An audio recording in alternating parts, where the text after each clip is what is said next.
has no real existence. And when the body is separated from the soul, one cannot perceive the existence of the soul. As long as the soul and the body are combined, we can understand that there is life. But when they are separated, there is no manifested existence of the body or the soul. This question asked by Devahuti of Kapila Dev is more or less implied by the philosophy of voidism.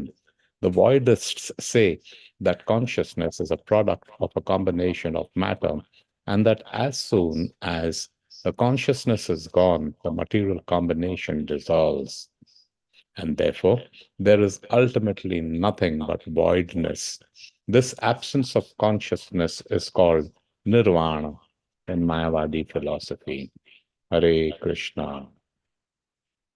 Hari. ॐ अज्ञानतिमिरन्दस्य ज्ञानाञ्जनशलाकया चक्षुरुन्मिलितं येन तस्मै श्रीगुरुवे नमः। श्रीचैतन्यमनोभीष्टं स्थापितं येन भूतले स्वयं रूप कदा मह्यं ददाति स्वपदान्तिकं वन्देऽहं श्रीगुरो श्रीयुतापदकमलं श्रीगुरोन् वैष्णवांश्च श्रीरूपं साग्रजातं सहगणा रघुनाथान्वितं तं सजीवं साद्वैतं सावधूतं परिजनसहितं कृष्णचैतन्यदेवं श्रीराधा कृष्णपादां सहगणा ललिता श्रीविशाखान्वितंश्च हे कृष्णकरुणासिन्धु दीनबन्धु जगत्पते गोपेश गोपिकान्त राधाकान्त नमोऽस्तु ते तप्तकाञ्चन गौरङ्गी राधे वृन्दावनेश्वरी कृष्णभानुसुते देवी प्रणमामि हरिप्रिये पञ्चकल्पातरुभ्यश्च कृपा सिन्धुभ्य एव च पतितानां पावनेभ्यो वैष्णवेभ्यो नमो नमः। नमो ॐ विष्णुपदाय कृष्णपृष्ठाय भूतले श्रीमते भक्तिवेदान्त स्वामिनिति नामिने नमस्ते सारस्वते देवे गौरवाणी प्रचारिणे निर्विशेष शून्यवादी पाश्चात्य देश तारिणे जय श्री कृष्ण चैतन्य प्रभु नित्यानंद श्री अद्वैता गदाधर श्रीवासादि गौर भक्त वृंद हरे Krishna Krishna Krishna Hare Hare Hare Ram Ram Ram Hare Hare Hare Krishna Krishna Krishna Hare Hare Hare Ram Ram Ram Hare Hare Hare Krishna Krishna Krishna Hare Hare Hare Ram Ram Ram Hare Hare विष्णुपदं Krishna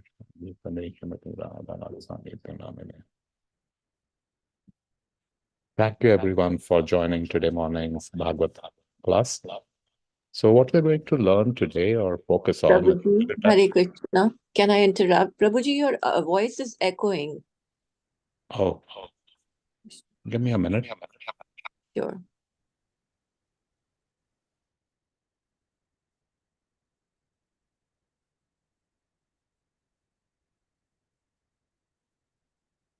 Is this better?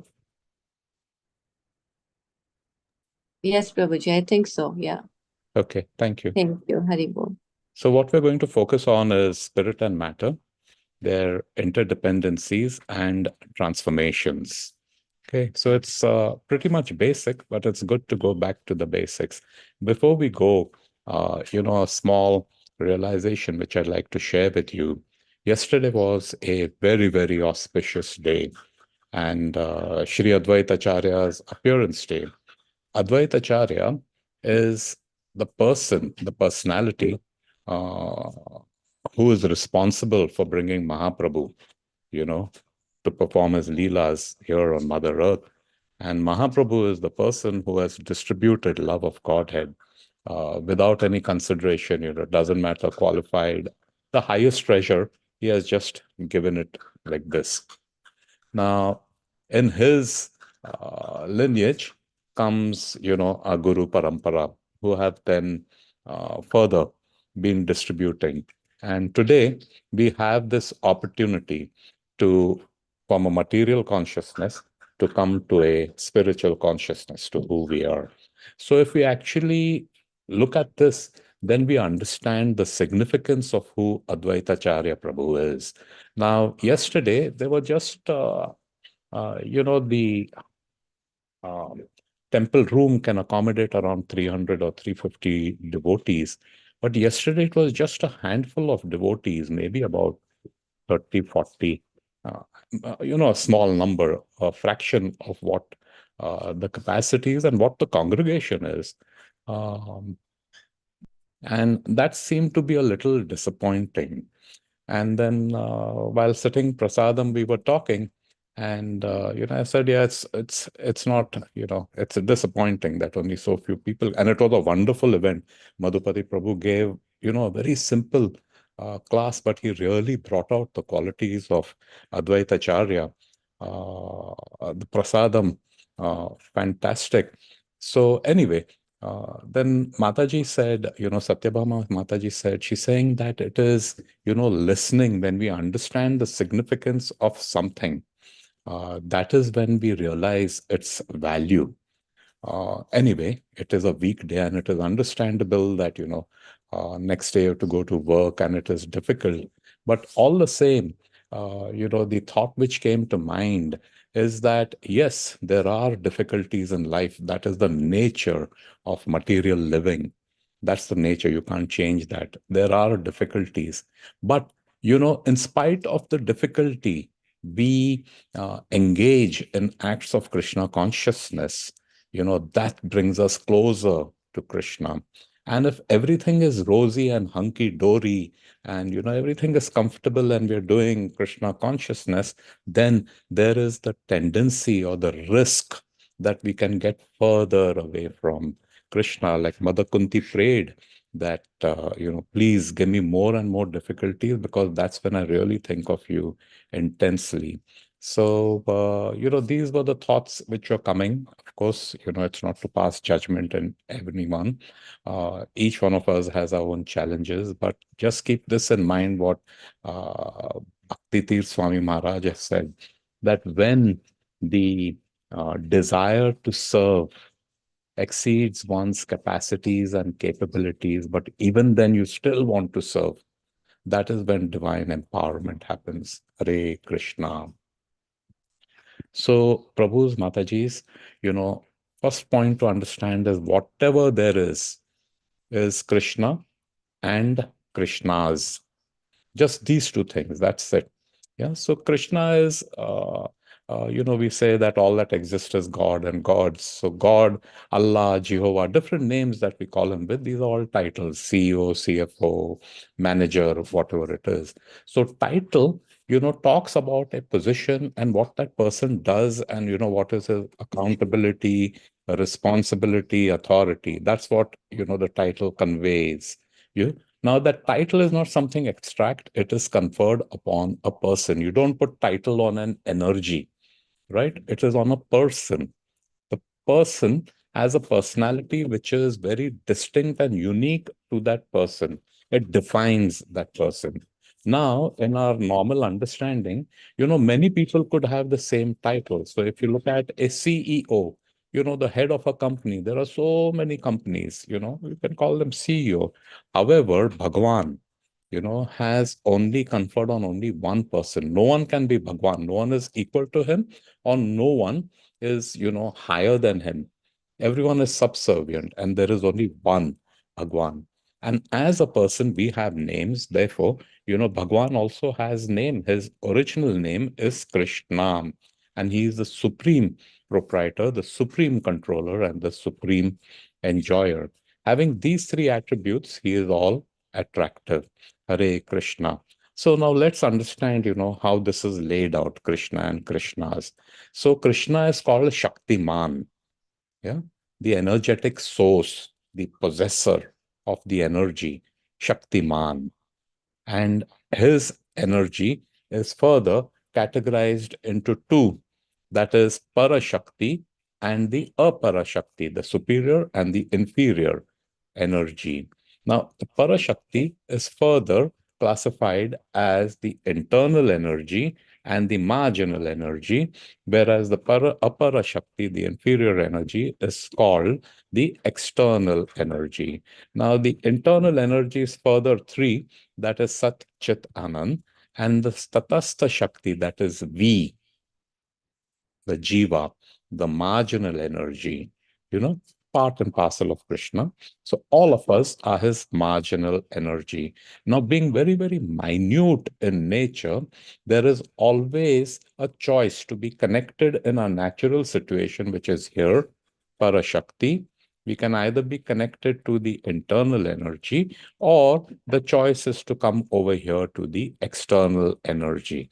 Now, if you can see from this diagram, getting connected with the external energy is we are jumping through hoops and doing what we are not supposed to be doing.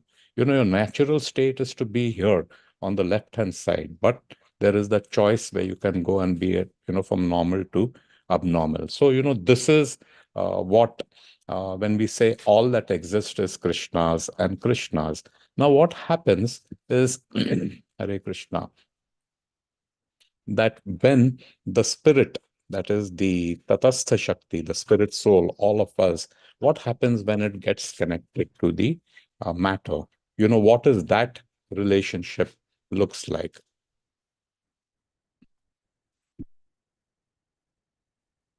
So you have the spirit soul, then you have on top of the spirit soul consciousness. Consciousness, you can see, pervades all over whatever body the spirit um, occupies. So Prabhupada has described consciousness as a symptom of presence of soul. So if you see a dead body and a living body, what is the difference? Yeah.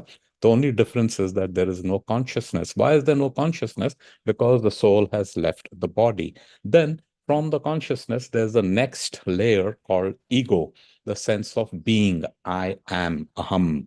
Yeah, that I am. Now it becomes false ego when it is in contact with the material energy. So ego is, the individuality each one of us has. No one is like us. No one. We are we. Yeah. So there is no person who is like us. That uniqueness, I am, and that sense of I am. In the material sense, it becomes mamata. I, me, myself, mine. We start identifying with the body and whatever the relations and connectionships with the body. Yeah. So that ego, the false ego. Then there is on top of that the intelligence, mind, and then comes this body that we are also accustomed and familiar with. Now, the body is something that you can touch, feel, taste, whatever. It's physical. But the mind, intelligence, and the false ego, these are very, very subtle. It can only be realized through the actions which is there. So this is the condition in a material state, the spirit and the matter combination. Actually, you can't combine them. Like oil and water will never mix. It'll never mix, right? But that's the situation where, temporarily, this is what is going on. Hare Krishna. Now, another way to understand it is, the example, you're all familiar with this chariot and the horses. So the senses, the five senses are the horses, the mind are the reins which control the horses. And then the mind are the reins which are directed, it's connected to the senses. And the person who's controlling it is the intelligence, and the consciousness, the spirit soul, the person is the passenger in the chariot. Now, think about it, that if the senses are not controlled, the mind is loose, it's just going here and there. What will happen? It will be a really bumpy ride for the passenger and it will crash, or it is held too tight, like a horse has reins, correct? And the expert horseman, excuse me,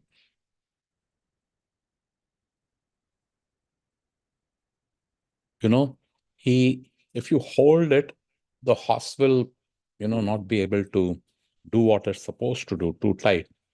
And if you leave it loose, it'll just run here and there. So that intelligence is the one which controls the um, senses. What happens is that the mind can overpower the uh, intelligence.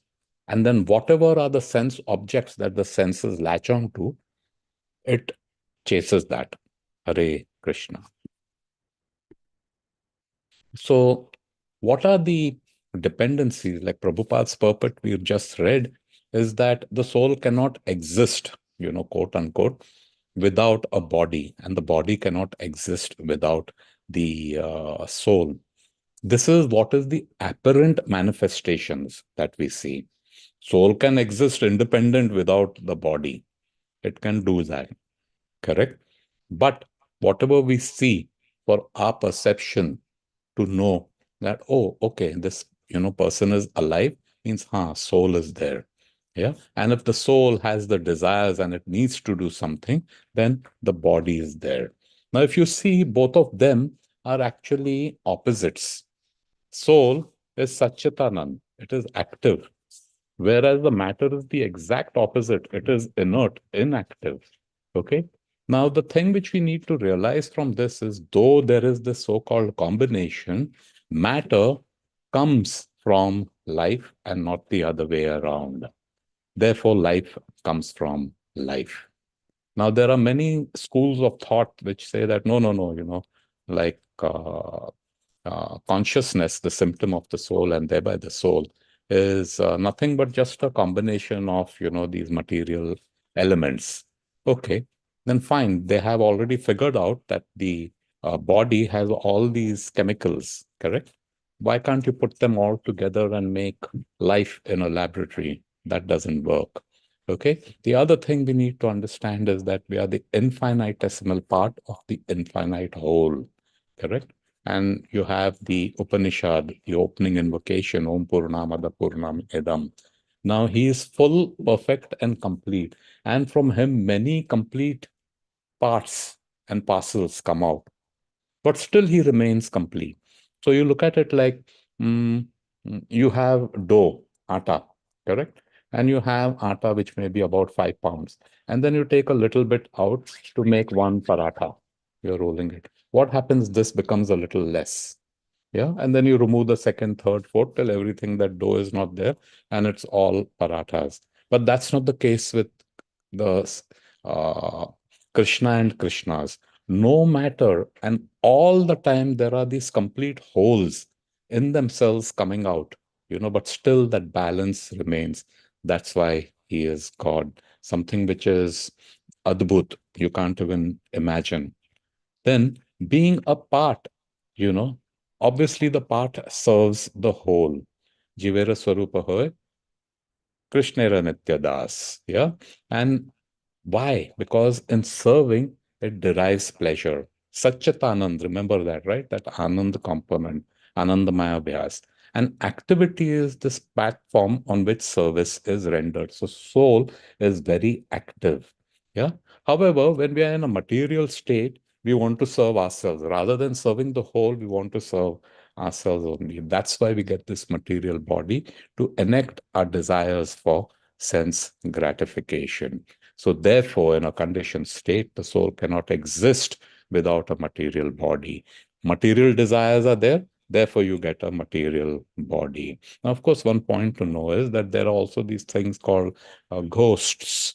Yeah, the ghosts are atmas, but they only have a subtle body for, whatever has been their karma. And as such, they cannot fully engage. And it's a very disturbed state that the Atma goes through. Hare Krishna. Now, how it gets transformed? We know there's spirit, there's consciousness, and there is matter. So the Mayavad say there is nothingness. You get it? Now, all this thing is an illusion. Yeah. And there is nothingness. There is nothing actually, nirvana. Okay. So, if this is the case, if consciousness comes from matter, as we said earlier, why can't it be created in lab? Everything is available. Everything, whatever you need is available. So let's go ahead and make uh, life in a lab, but it doesn't work that way. So spirit is as is, it doesn't change, and consciousness can change from matter to spirit, spiritual or material. Now, depending on the consciousness, matter also can be spiritualized. So a person who's fully absorbed in spirituality, which is Krishna consciousness, okay, even the physical body is considered to be spiritual. It all depends on how we are using it. So if we are using this body to eat, to survive, correct, without going through the process of bhoga prasadam, yeah, it's a material consciousness, a material body, and the effects. Now, if the same body, we're eating the same process, you offer bhoga, eat prasadam, that's spiritualized, then everything gets spiritualized.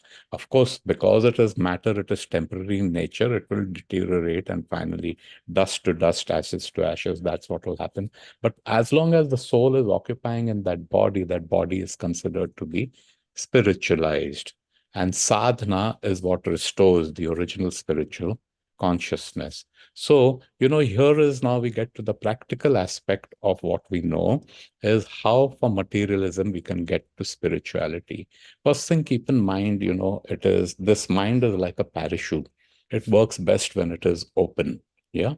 And books are the parachute. And reading is that ripcord. Parachute doesn't just, deploy. You have to pull the ripcord and then the parachute opens up. Correct? So books are the parachute and reading is the ripcord. So like Romapad Maharaj has said, that reading helps us execute our sadhana properly. And that's why this is the prayer we start with, right?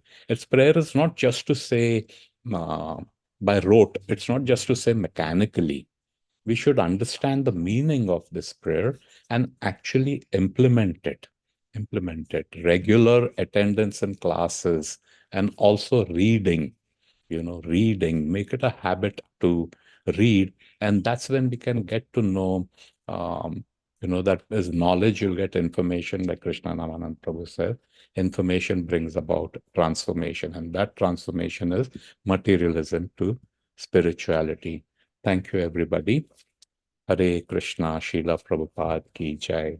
Any comment, discussions, questions, please post it at Nityam Bhagavad Sevaya. Hare Krishna. Over to you, Madhupati Prabhu. Thank you very much, Amritanbu. We'd like to wish everybody a safe and Krishna conscious day and weekend ahead. A weekend filled with festivities. We have wonderful kirtan for the weekend beginning from Saturday 12 to 9 and Sunday 12 to 9. So we humbly request and invite you all. And please also extend this invitation to as many people as you meet so that they can engage in this blissful hearing of this chanting of the holy name of the Lord. We'd like to offer our prayers to the Supreme Lord by chanting Hare Krishna, Krishna Krishna, Hare Hare, Hare Rama, Rama Rama, Hare Hare. Hare Krishna, Krishna Krishna, Hare Hare, Hare Rama, Rama Rama, Hare Hare. Hare Krishna, Krishna Krishna, Hare Hare, Hare Rama, Rama Rama, Hare Hare. Shri Nrsimha, Jai Nrsimha, Jai Nrsimha, Praladesha, Jaya Padma Mukha Padma Vringam. Ugra Veeram Mahavishnu Jwalantam Sarvatomukam Nrsimham Bhishmanam Bhadram Mityam Namiham. Nrsimha Bhagwan ki jai, Prahlad Maharaj ki jai. Let's offer our humble obeisances to all the assembled devotees of the Lord. Vancha kalpataruvescha kripa sindhu bhayaivacha patitanam pavane bhayo vaishnavebhyo namo namaha. Vaishnavinda ki jai. Grantaraj Srimad Bhagavatam ki jai. Srila Prabhupada ki jai. Gaur Premanande, Hari Hari Hari Bo. Thank you, Thanks, Amritanand Prabhu. Thank you, Hare Krishna. Hare Krishna. Hare Krishna, Hare Bo.